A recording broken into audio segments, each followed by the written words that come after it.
This is Andrew Zimmern, and this is a selected chapter from my book, The Bizarre Truth, or How I Went Out the Door Mouth First and Came Back Shaking My Head.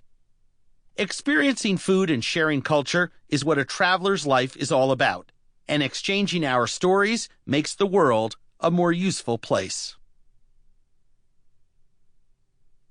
Modern-day Vikings. Puffin hunting in the land of fire and ice.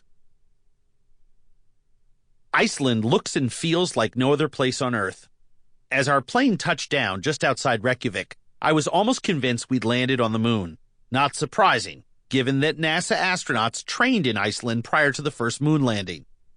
In much of the country, the barren, rocky topography looks otherworldly in the extreme. Iceland is roughly the size of Ohio, a moss-covered glacial rocky expanse born of the volcanic womb. Treeless mountains, sweeping fields of Arctic grasses waving out to the horizon, awe-inspiring geysers, raging rivers, spectacular ocean vistas, and therapeutic hot springs fueled by boiling underwater volcanoes are stunning, but make much of the island uninhabitable. Iceland is called the land of fire and ice, yet despite its staggering natural beauty, the overwhelming majority of the population lives in the capital city of Reykjavik.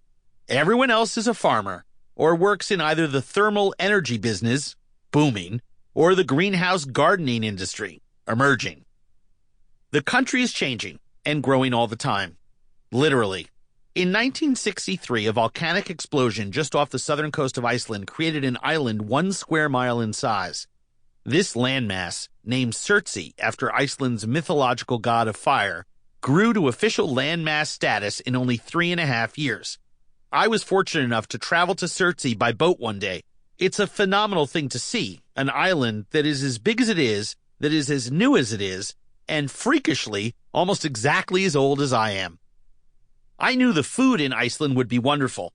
As a chef in New York and Minneapolis, I'd always been floored by the quality of Icelandic lamb, dairy products, and seafood I'd run across from time to time.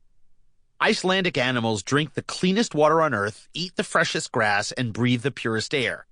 Everything from the horses to the sheep and cows is genetically pristine and raised not only for their meat, but for their milk and cheese products. Skyr, for example, the addictively cheesy yogurt product you see everywhere in Iceland, comes from cows that eat sweet grass for such a brief period of time, then silage for most of the year, which gives them a unique flavor profile that is distinctly their own.